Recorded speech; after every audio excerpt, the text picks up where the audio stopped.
Well, this is the police. This should be Bryson Withers' phone number, correct? Excuse me? Have the police in this area started using text message to talk with people now? Is there a problem with the way you're being approached by us? Well, this is the first time I've ever heard about the police doing this sort of thing. Nothing in the news or anything has talked about the police starting to text people they find to be suspects in a case. Unless this is some sort of new tactic that your department has developed, which in that case makes all of this even more odd to a man like myself. I'm sure someone like you would have never heard anything about this. But recently the police force here has started to update all their methods for reaching out to suspects, on such ways through text. It's a more hands-off approach, allows for there to be less of a chance that an officer or the suspect gets harmed. Being that we are the police, it's not difficult for us to get people's phone numbers. That's very interesting. I'll have to look into all of that at a later date then. So now, why would the police be reaching out to me right now, over text? Well, Bryson, I'll give you the reason for why I'm talking with you now. It was a victim's report about a fraud case you're a part of, and in that report they say they had been scammed by you. So you're going to need to pay $50,000 as settlement to them. And that's why I've gotten in touch with you. Excuse me? So what you're saying is that I'm being blamed for committing a crime, a scam, on someone, and will now need to pay a settlement for it? As far as we're aware, there will be no court hearing for this case, as you've already been proven to be the scammer. And what you've done had been made clear to us in the victim's report. I'm sorry, but I've never scammed anyone, or committed any sort of fraud. So then this could mean you were acting on another's behalf, not knowing you were committing a crime. Perhaps when you committed the scam you were under the influence, don't recall your actions. That can't be. I've never consumed enough alcohol before to make me blackout drunk. It is known that when people become that inebriated, they'll usually not remember any of the moments leading up to it. Look, I'm sorry, but that is not going to be enough to make you innocent in this case. But when it comes to things like committing fraudulent activity, the suspect must have been aware of what they were doing when committing the crime, or else it cannot be considered a purposeful crime, right? So what you're saying is the scam was an accident? Let me ask you something. There are many types of scams and frauds in this world. So, could you please explain to me in a little bit more detail what kind of scam the victim is saying I committed?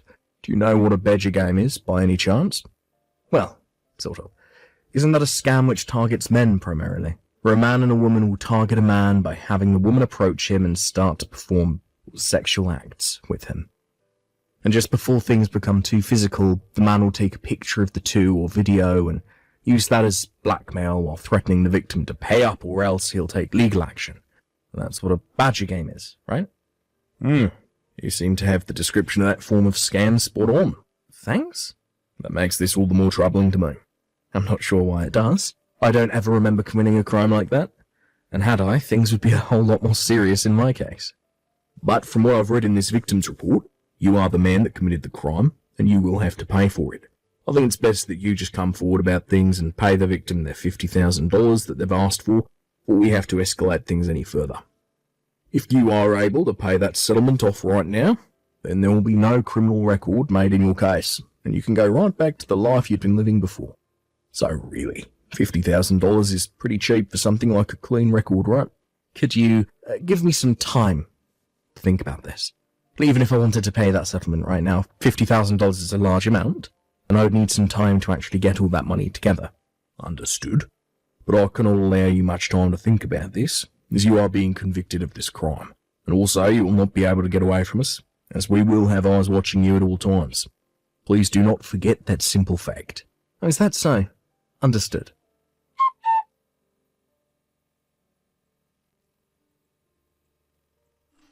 Bryson, sorry it's been so long since I've last talked with you. And I'm sorry for showing up out of the blue again. But I have something very important to talk with you about. Are you able to chat for a few seconds? I have to make this quick anyway, so please allow me a little bit of your time. Long time no see, Chloe. What's happened to you? I know that this is going to be right out of left field for you, so I'm very sorry. What? What's going on right now? I was threatened by him. What? Threatened by who? Actually, this all started to happen because of what I did. I went and cheated, stabbing my husband in the back, and that's what led to this. What? I understand that what I did was very wrong, but I didn't know what to do about it, and I still don't know. And now I've gotten myself all caught up in something far worse than the problems I originally had, and it's scary for me, so much that I can't move. I need a professional like you to help me. Chloe, could you please calm down for me first? Please take 3 deep breaths for me, please. And let your heart slow down. Okay. I'm beginning to calm down a little. Are you able to speak to me more calmly now? I should be able to. I want to talk about everything so that I can feel a little bit better. Alright then.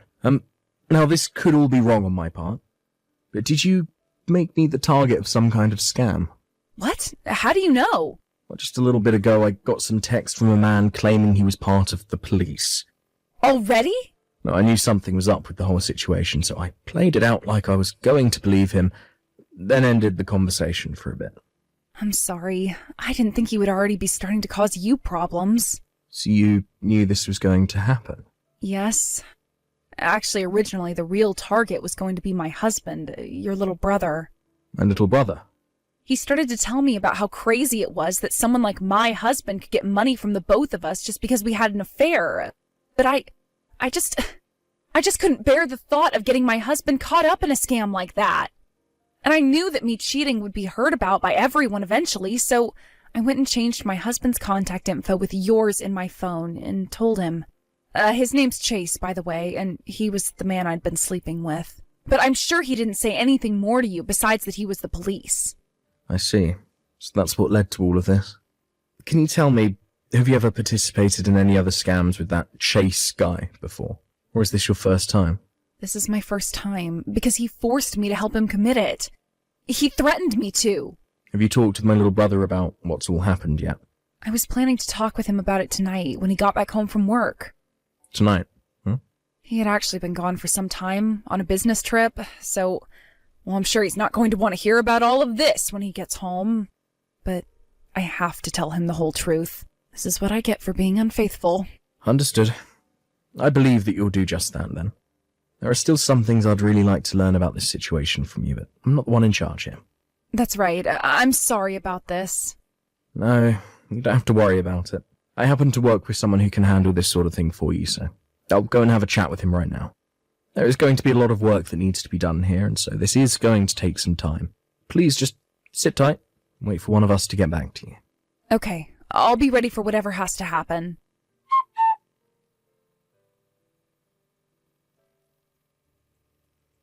Bryson, may we continue our conversation now? If you do not hurry up and get that money transferred over to the victim soon, we're going to have to come and arrest you. Do you understand, Bryson? By not replying to me right now, you're making things really difficult for your future self. The law will not go easy on you for not abiding. Anyway, like I said to you earlier, we have eyes on you, so there's no way for you to get away. Please just come forward, pay off this settlement.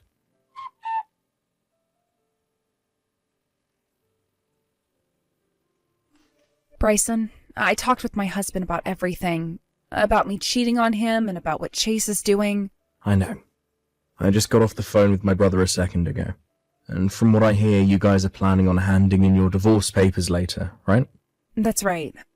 Actually, we already handed them in today. And the plan is for me to pay him a settlement later on as well.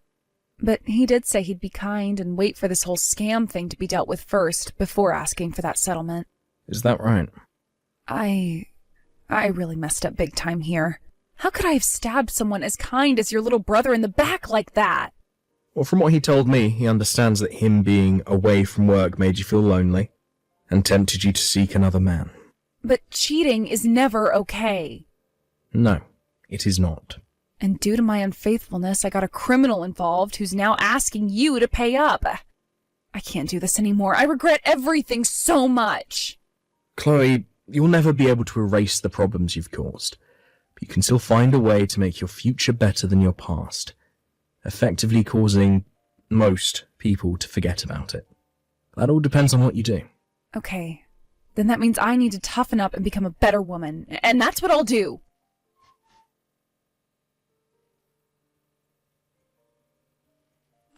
Right, Bryson. Things are not going to look good for you pretty soon here. If you don't come forward and pay that settlement, you're going to get a criminal record. Do you understand what I'm saying here? From what I've learned, you once worked for a very large firm as an office worker, right? I'm sure being the man that you are now, you should have more than enough money to pay this little settlement off. It's only $50,000, right? And if for some reason you're not able to pay this off, then your only option is borrowing the money to pay up.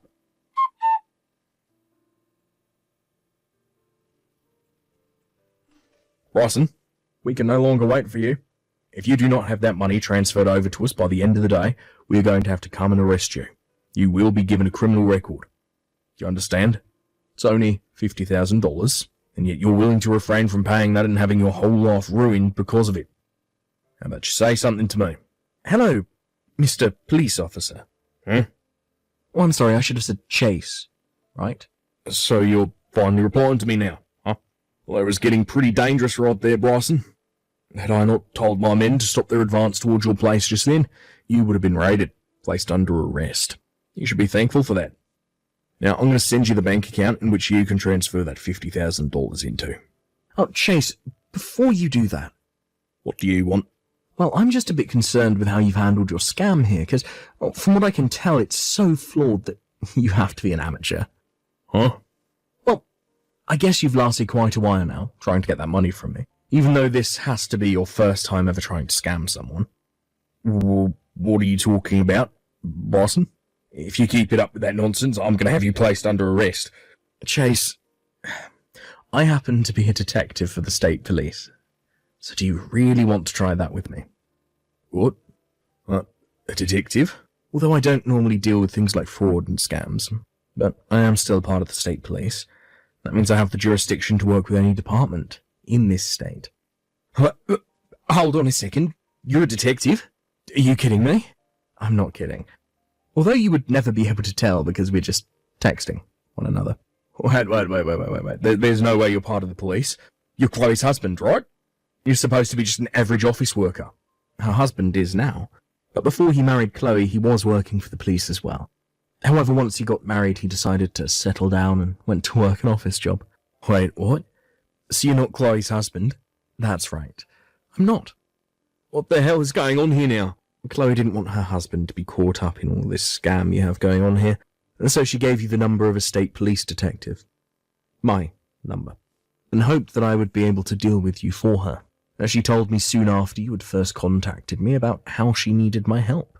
She started talking to you? She made a very smart play in changing her husband's contact information with mine, making you think that I was her husband. That's why we're here now. Did you say? That bitch. I can't let her get away with this. How about you start getting a grip on the reality of your situation first, before you start to talk about her? What? I think it's time you started worrying about yourself now, Chase. What the hell? You've come this far with your scam, so I don't think you'll be able to get away from me that easily. What the hell will you be about to do to me? I made sure to tell my troopers to get after you before you caught on to your current situation. What? Hold on a sec. This is the end for you, Chase. Your new life of crime was very short-lived. God damn it!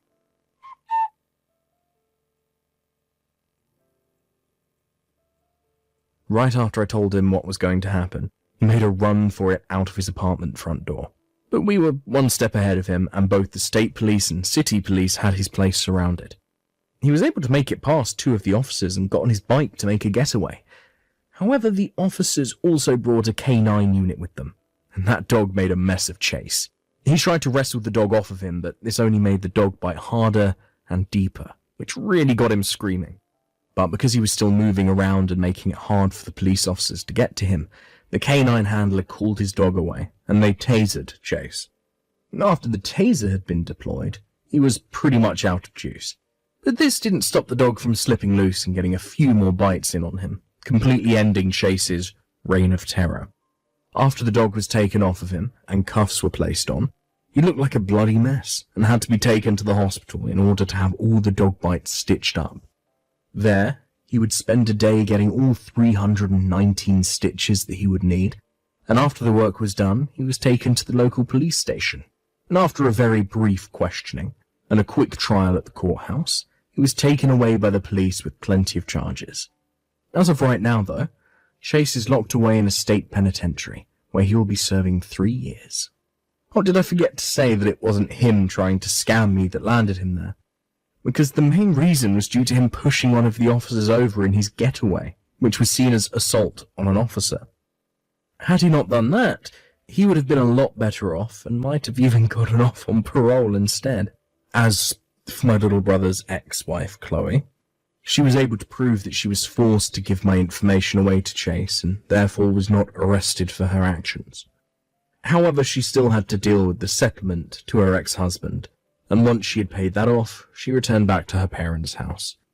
Though she stopped by my office on her way home and thanked me for getting rid of Chase, and said that while she was with her parents, she had worked really hard on turning her behavior around for good.